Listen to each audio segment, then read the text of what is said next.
Hello Internet, welcome to another episode of Bob's Woodshop. Got something special today. Got something called the 3D Impossible Puzzle.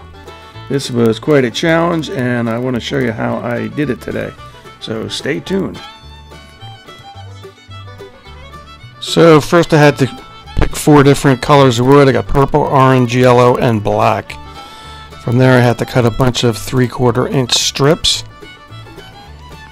And I made a little cutting fixture here. Oop, had to move my beer.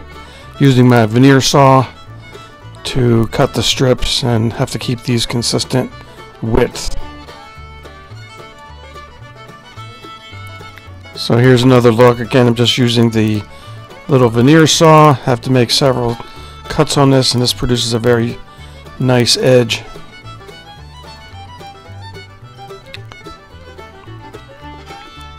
So this veneering has really been getting addictive for me. This is my 7th or 8th project, and you can go back and look at my gun cases that I've finished up.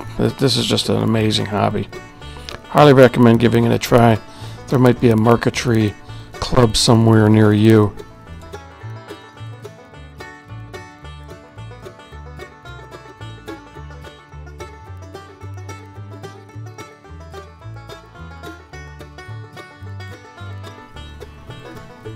So you notice this pattern that's in color right above where I'm cutting here, and you actually have to make 6 separate design triangles.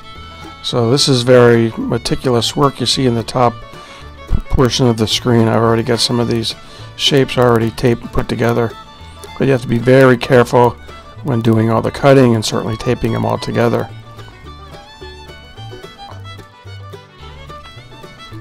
So I am still very much a novice in doing this. I've only been doing this for a couple months, and so I'm using different types of cutting techniques. This little paper cutter was a critical item to use for this particular project, because I think I counted up there was over maybe 500 pieces in this puzzle, and probably took me about 20 hours to do all this cutting and taping together. It was quite involved. I did this in the kitchen since it's been so hot out recently, and I just wanted to stay in the air conditioning.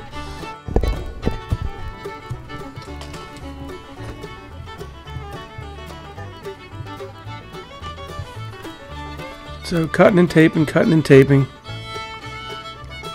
and trying to pay as much attention as you can. Now I was leaving some of these edges longer, some of these pieces longer, so it was easier to cut on the paper cutter.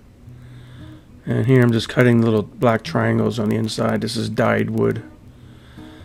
You notice in each one of the shapes there's a little triangle of black, and then there's a different pattern for each one of the colors. So it's just monotonous and takes time and concentration. But don't give up. The end result is worth it if you try to tackle this project.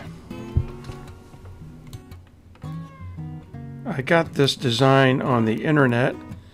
If you can't find it, just email me and I'll send you the PDF for it. My email address is in the About section on my channel.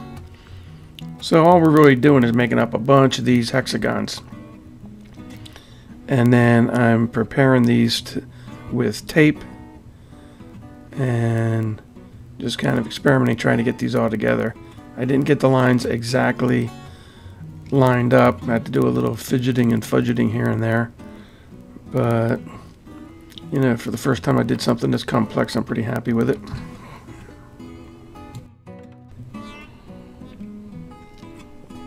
So at this point I already have the veneer tape on the back of this,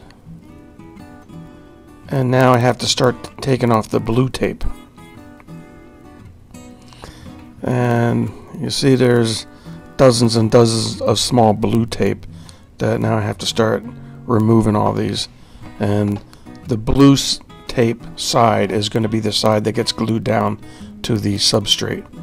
So probably took about a good 45 minutes to take all these little pieces of blue tape off. So now here I'm coming down the home stretch of getting all the blue tape off. And next thing I'm going to have to do is go up to my buddy Craig's.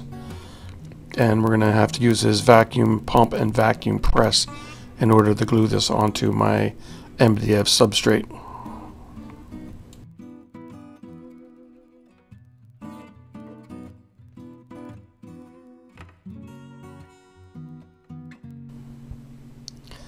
So here I'm starting the gluing up process, and this is a special veneer glue. It's called a cold press glue. And you have to get the glue very thin. You can't have too much glue on here. You just have to lay it out in a very consistent manner. This is again is up at my friend Craig's house and in his shop. So this is a very critical step, and then from there you lay it down onto the substrate. And then from here we're going to put it over into the vacuum bag.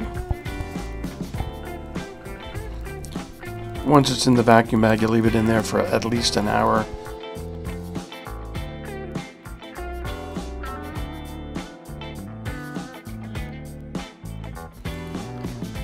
So once you got the blue channel and the PVC pipe properly placed, then you attach it to the vacuum pump. I left out the video of making a frame, but here is a little quick fixture I put together in order to put splines on the frame. I made the picture frame out of mahogany. Here's a picture of the frame itself. Since this is a butt joint, it's a very weak joint since it's end grain to end grain.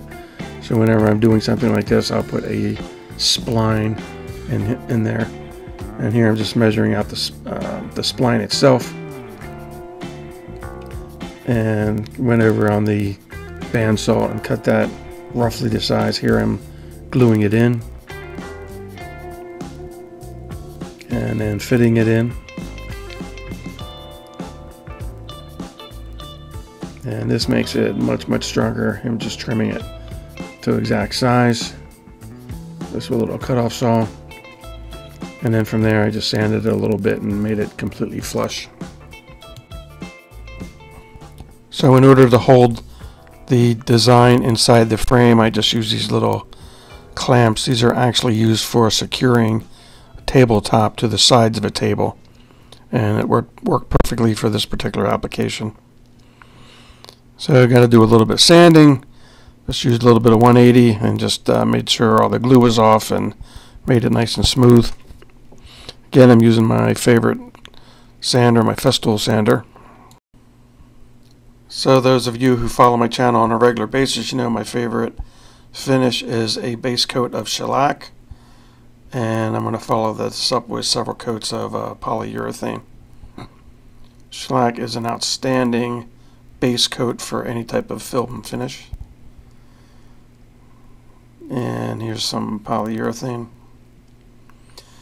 Again, this is the home stretch, and this is what I always call the money shot of really bringing out the wood. This just really makes the whole thing pop quite well. Okay, so this is the final project. Thanks for tuning in today. Please give me a like, comment, or subscribe, and share it with your friends. I'd love to get a few more subscribers. And until next time, I'll see you on another episode of Bob's Woodshop. Stay safe and have fun. See ya. Thanks for spending a few minutes of your day with me. Also, bye-bye.